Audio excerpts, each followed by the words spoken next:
Hello there, I'm Vinny, and here's the path to learn Godot from zero.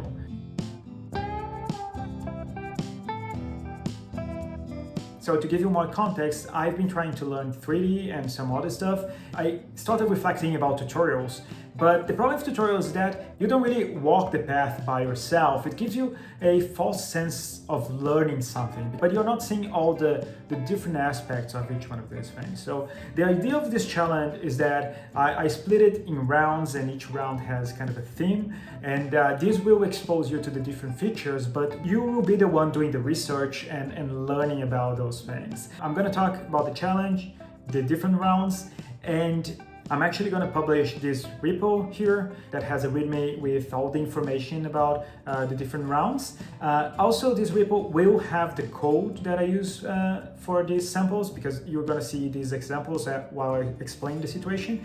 Another very important resource is that in this repo, you have the discussions tab. It's a forum. So if you have a question, if you get stuck, just send a message there. Make sure to mention me if you want my help, because I don't think I'll be notified of every discussion in this repo. Okay, enough talk, let me start. So I'm gonna go through each one of those rounds, and I'm gonna explain what you'll be doing there and also what you'll be learning by doing that.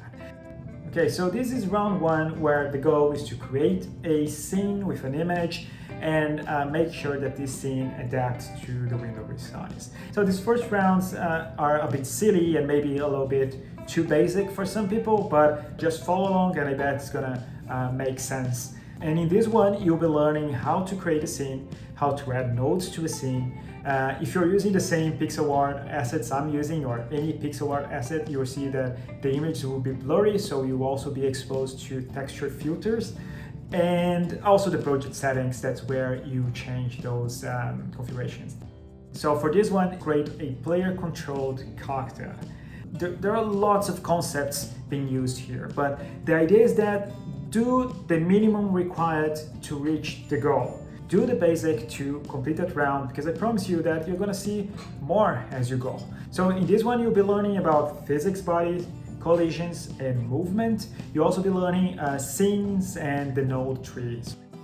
So the round 3 is basically like use a custom input map to control the character. Like, this is not going to change anything in your game, but what's going to happen is that you're going to learn about input map and actions.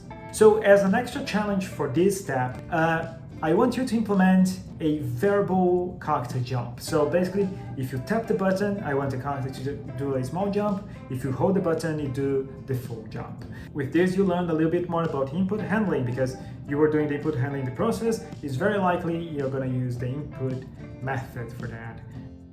So for number 4, we are gonna animate something. So you need to animate your character. Add 3 animations: idle, walk, and jump. Another thing you need to make sure you do is that the character needs to face the direction that they are going. So if they're going left, they need to face left. If they're going right, they need to face right. In this one, you learned animations using animated sprites. So just add some walking particles. Like those dust particles that show when someone walks. So just look into particle 2D. You probably want to use, I think, a GPU particle 2D. You add a particle material and start playing with the configuration. So those are very simple particles. The only thing I'm doing here is changing the scale and the opacity over time. So that's enough to give you this effect. And you just learned a little bit about particles. Okay, slow down. Literally. So the goal in here is to create an area that slows down the character as it passes by. So the hints for this round is areas 2D, signals, and collision layers. For this round, add platforms that the player can jump from below. Those are called one-way collisions. The idea is that you should create 3 different platforms with different sizes. And for this one, you'll be learning one-way collisions and also some node shenanigans. For this round, let's create an object that moves between 2 positions and it keeps going back and forth. I'll be referring to this object as a danger object, so you know where I'm going. For my example, I used the bomb sprite, so So in this round, you learn more movement logic, like different ways of move an object, how to define properties via the editor, and also how to reference all the nodes in the scene using the properties in the editor. So in this round, you make the danger object from the previous scene detect when a player hits it. Like when a player touches this object just below the scene, that's it. What you'll be learning is how to reload the current scene and some more collision logic. For this round, you are going to implement a power-up. So it's an object that when collected, it's going to stop all the bombs in the scene, all the danger objects for 3 seconds. So in this one, you're going to learn node groups, you're going to learn about timers, and how to remove a node in runtime. So the extra challenge for this task is to animate this power-up. So for this one, I recommend using the animation player. There's a different way to animate stuff. With the animation player, you can animate properties, so you can go and animate like the sprite position, and you just learned how to animate properties using the animation player. Alright, so now let's talk about victory. So let's implement a victory object. That's an object that when collected, it ends the game. So basically like you won. You already know about signals, you already know about how to start the scenes. Now what you'll be learning is about control nodes, because both the label, the button, and also the containers around it, this is all control nodes. Another thing you'll be learning is about canvas layer. So there is a hint there that if you use a canvas layer, you ensure that your message will be on top of everything. That's another thing. And you'll be learning about custom signals again, and also how to pause your tree. So in this round, let's use tile maps. The extra challenge for this round is to define terrains, so you can have auto tiling. If you're seeing my video here, you see how satisfying it is, right? It's like drawing the scenario. It's pretty cool. And you just learned tile maps.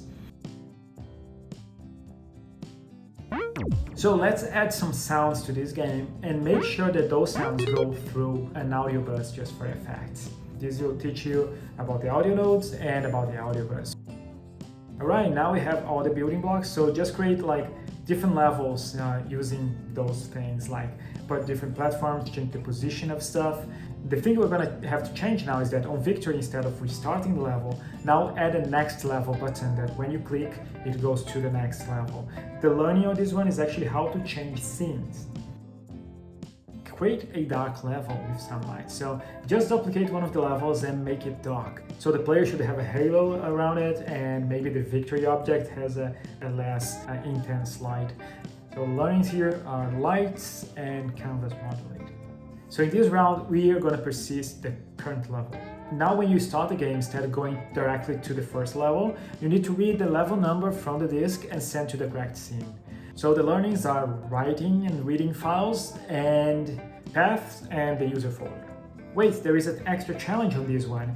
I want you to create a level manager that holds the level number and is responsible to change to the correct scene. For this one, you're going to be learning an important concept called auto loads.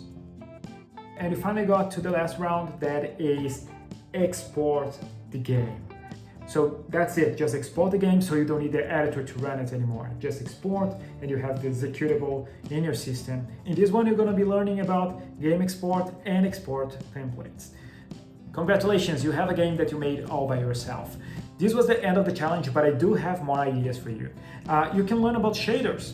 So shader is another can of worms, but just go to the Godot shaders website, to the classic CRT shader maybe, and just make like the victory screen have like that shader.